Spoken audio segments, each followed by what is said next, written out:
সব ringtone set করেছেন sir? আমি নই হে, আমার ছেলে পাপাই। ও যে কোনো বায়না মানা না হলে উল্টোপাল্টা রিংটোন সেট করে দেয়। ফোনটা ধরলেন না কেন? অসুবিধা আছে স্যার এবার কিন্তু কেসটা জটিল থেকে জটিলতম হয়ে যাচ্ছে। ম্যাডাম কিন্তু আপনাকে অনেকবার ফোন করেছে। চিন্তা নেই বুঝলে, 100 বার অব্দি ছাড় আছে। 101-এ প্রবলেম। শিশুপাল বধ? একদম। যা নেই মহাভারতে তা ঘটে না সংসারে। স্যার আপনি কিন্তু আর 5টা 8 পৌড়ে বাঙালি মতোই, বউকে কিন্তু আপনি ভয় পান।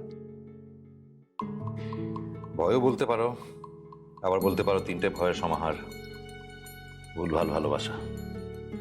কেন? আমাদের এক কলেজ, এক ইয়ের, এক স্ট্রিম।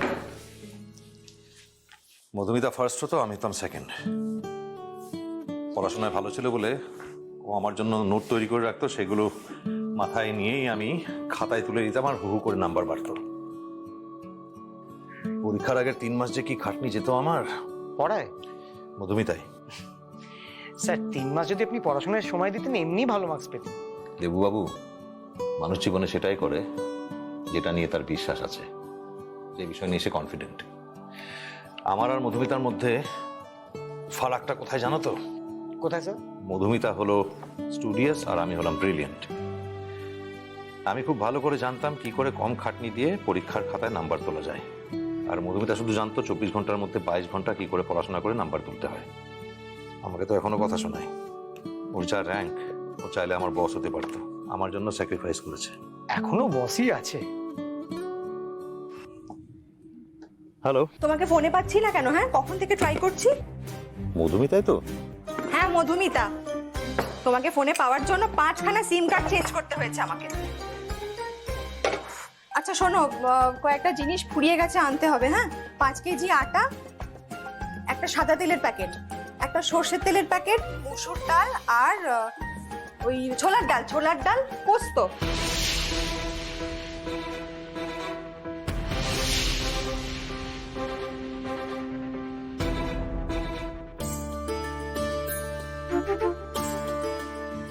আরে রে, উফ বাবা, আমার ভিডিও গেম। এই তুই আমার ফোনে রিংটোন চেঞ্জ করেছিস কেন রে? দে। হ্যালো, বলো। যাও বসো, খেতে বসো, বলো। শোনো না, আমি একটা কাজে ফেসে গেছি, ফিরতে রাত হবে। তুমি এক কাজ করো না, জিনিসগুলো অনলাইন আনিয়ে নাও না।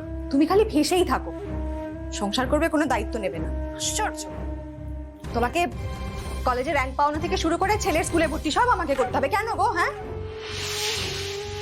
কাটা রাখো। হ্যাঁ, খালি অন্যের কাটা দাগই দেখো। এদিকে যে রান্না করতে গিয়ে, সবজি কাটতে গিয়ে আমার আঙুলটা কেটে গেছে, সেদিকে তো তোমার কোনো খেয়াল নেই। আরে হ্যাঁ, আমি দেখেছি তো, তুমি আঙুলে ব্যান্ডেজ করে রেখেছো আমাকে বোঝাবার জন্য, বলা হয়নি খালি। আমার আর খেয়ে কোনো কাজ নেই, 3 দিন ধরে আমি ব্যান্ডেড লাগিয়ে ঘুরবো তোমাকে দেখানোর জন্য। যার এমনি সংসারের দিকে কোনো খেয়াল নেই, সে নাকি দেখবে বউয়ের কাটা আঙুল। আচ্ছা ঠিক আছে, রাখছি, পরে কথা হবে।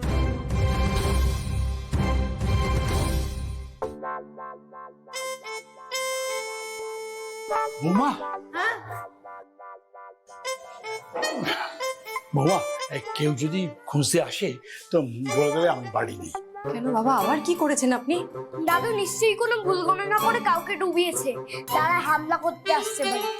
বাবা, বৌমা, এবারেরটা তুমি সামলে দাও, পরের বারেরটা আমি সামলে নেব। আরে বাবা, তুমি বলো তো। এই তুমি যাও, খেতে যাও। শুনুন, লাশটাকে মর্গে পাঠান পোস্টমর্টমের জন্য। Okay sir.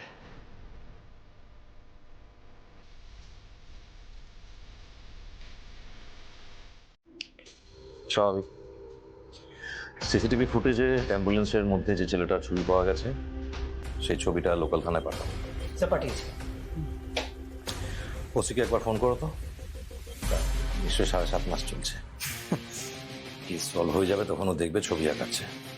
ফোনটা স্পিকারে রাখবে। কে আছে? ওনাকে নিয়ে যাও। আমার ছেলেকে না নিয়ে আমি কোথাও যাবো না। আমার ছেলেকে খুঁজে দাও না বাবা, আমি ছেলেকে নিয়েই যাবো। হ্যালো, আমার ছেলেটাকে খুঁজে পাওয়া যাচ্ছে না। হ্যাঁ, আরে ওনাকে একটা সাধারণ সেল ফাটিয়ে গা দিয়ে বের করে দাও।